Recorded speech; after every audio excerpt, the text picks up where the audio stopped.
জীবনে পড়ে না, প্রথম কাতারে যখন যা বসবে, 5 ওয়াক্ত নামাজিরা যখন জায়গা না পায়, বলেন তো রাগ আছে না নাই? রাগ নাই? কথা কয় না কে? রাগ আছে না? 5 ওয়াক্ত নামাজ পড়ে বেটা দেখা গেছে আগে এসে বসে আছে, কিন্তু 7 দিন নামাজ পড়ে নাই, 1 ওয়াক্ত পড়তে আসছে। 5 ওয়াক্ত নামাজিরা রাগিয়ে যাবে, আরে প্রথম কাতারে সওয়াব বেশি, বেটা জীবনেও নামাজ পড়ে না, খালি জুমার দিনে এসে জ্বালা। ঠিক না বলেন? তাই আল্লাহ শান্ত দেওয়ার জন্য, শান্ত বানানোর জন্য বলছে, ইখাদিউনাল্লাহ, মুমিন রে রাগ করিস না। ও বাজারে বাজারে যা বলবে আমিও নামাজি, আমি ভালো মুসলমান। 5 ওয়াক্ত নামাজিরা বলেন তো রাগে কি রাগে না? রাগে না? রাগে বম হয়ে যায়। তাই আল্লাহ মাথায় হাত দিয়ে ঠান্ডা করে না, ইখাদিউনাল্লাহ, রাগ করিস না। ইখাদিউনাল্লাহ ওয়াল্লাযীনা আমানু, মুমিন রে প্রথম নাম্বার আমাকে ধোঁকা দিয়েছে, এরপর তোরেও ধোঁকা দিয়ে, তুই রাগ করিস না, কষ্ট করিস না। লা ইয়াশউরুনা, মুমিন রে কষ্ট দিস না, ওর নফসকে নিজেই ধোঁকার মধ্যে ফেলছে, আমি জাহান্নামের জন্য কে প্রস্তুত করেছি। আল্লাহু আকবার কর।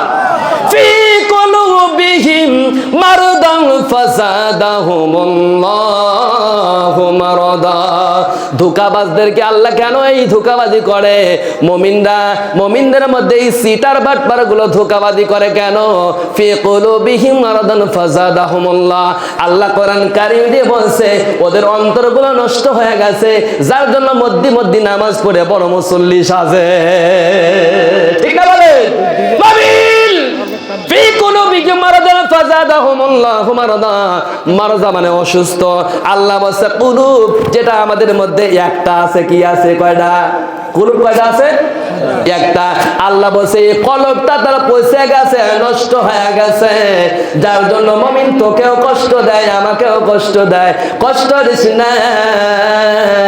ফাযাদাহুমুল্লাহু মারদা, আমি আল্লাহ রাব্বুল আলামিন আরো বেশি ধোঁকাবাজি করার জন্য ওকে আমি সময়ের জন্য ছাড়িয়ে দেয়। ঠিক না বলে? 17 বছর অনেকেই জ্বালাইছে, কি জ্বালাই নাই? আমরা অনেকেই বলছে আল্লাহ মনে হয় দেখে না। দেখে কি দেখে না? এই যে ইসরাইল বেটা, ইহুদির বাচ্চা মুসলমানদেরকে মারছে, মুমিনরা যখন দেখে রাগে আল্লাহকে বলে, আল্লাহ ছোট্ট ছোট্ট বালকরা খাবার পায় না, ত্রাণগুলো যেতে দেয় না, ও আল্লাহ তুমি কি দেখো না? এদেরকে বিচার করো না। ঠিক না বলে? আল্লাহ মুমিনদেরকে ঠান্ডা করে, এদের অন্তরগুলো নষ্ট হয়ে গেছে, ধোঁকা খাস না, সুবহান নীরব হ, সবর নে। আমি আল্লাহ রাব্বুল আলামিন ওদের পানিশমেন্ট করার জন্য লম্বা সময় রেখেছি। আল্লাহু আকবার কর। মুমিনরা আমি গুটিয়ে নিচ্ছি, ওই দিকে আলোচনায় গেলে লম্বা সময় লাগবে, যার জন্য মুমিনদেরকে আমি সোজা জায়গায় নিতে চাচ্ছি। ওই জায়গায় ওই যে বলছি নামাজিদেরকে যখন বলছে ওই সিটার বাটপার গুলো সব চাইতে আগে উঠবে, কিতাবের কথা, আগে ওঠার পর বলবে যাও নামাজে যাও, দেখবেন জুমার দিন যারা খালি নামাজ পড়ে ওর দৌড় সব চাইতে জোরে, ও দৌড় দিবে। এই কারণে আমি জীবনে নামাজ পড়ছি খালি শুক্রবার, কিবার জুমার নামাজ পড়তে গেছি সপ্তাহে একদিন, ওর দৌড় হলো 180 মাইল জোরে। কত মাইল? 180 মাইল জোরে দৌড় দিবে। কারণ জানেন আমার বাটপারি নামাজের কারণে যদি জান্নাতের সিট বুক হয়ে যায়, তাহলে আমার জায়গা হবি না। কারণ আমার কাছে যারা আছে তারা তো 5 ওয়াক্ত নামাজি, কেবল আমি বাটপার, আমি তাই দৌড় দিই আগে, যাতে সিট আগে ধরা যায়। ঠিক না বলেন? ওই জুমার দিন নামাজ পড়তে, ঈদের দিন নামাজ পড়তে ওরা 180 মাইল জোরে দৌড় দিবে জান্নাতের দিকে। আল্লাহু আকবার করেন না? বাটপারি এখানেও যেমন করছে ওখানেও বাটপারি। দৌড়ে যাওয়ার পর যায় দেখবে 8টা জান্নাতের দরজায় বড় বড় তালা মারা। আল্লাহু আকবার না করেন না? কি মারা? জোরে করেন না কেন? তালা, তালা মারা। দরজার সামনে একজন করে ফেরেশতা আছে, মারহাবা কোন? একজন করে ফেরেশতা আছে, যা দেখবে দরজা খোলা নাই, বন্ধ, বলবে কি ব্যাপার দরজা খোলো না কেন? আল্লাহ আমাদের জান্নাত দিল, তুমি জান্নাত দেখো খোলো না কেন? ফেরেশতারা কোনো কথা বলবে না, সুবহানাল্লাহ। কারণ আল্লাহর অনুমতি নাই, যার জন্য নীরবে দাঁড়িয়ে রয়েছে। ওরা যখন দেখবে এটা খোলা নাই, ওরা তো জানে 8টা জান্নাত আছে, দরজা আর একটা জায়গায় দৌড় দিবে, ওই দরজাটাও তালা মারা। কি মারা? কথা কয় না কে? কি মারা? তালা মারা। ওখানে যায় ফেরেশতাকে বলবে কি ব্যাপার বেটা, তালা খুলিস না কে? মানে জান্নাতের মেহমান তোরা জানিস না ভিআইপি আমরা, কি আমরা ভিআইপি, দেখছিস না আগে চলে আইছি।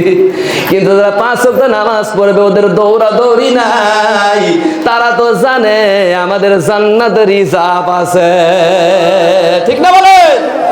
এই যে মনে করেন আমার সিয়ারটা স্পেশাল, কি আমার সিয়ারটা কি স্পেশাল। এখন এখানে যদি মিজানুর রহমান আসারির আলোচনা চলছে যশোরে, ওখানে 20 লক্ষ লোক বসে থাকার জন্য ওখানে জায়গা বানাইছে। আল্লাহু আকবার কোন না? 30 লাখ। কত লাখ? 30 লাখ। আকিস কোম্পানি আদ-দ্বীন ফাউন্ডেশন বাংলাদেশের শ্রেষ্ঠ জালসা করছে। প্রতিটা বক্তাকে হেলিকপ্টার নেওয়ার জন্য রিজার্ভ করেছে হেলিকপ্টার। আল্লাহু আকবার কোন না?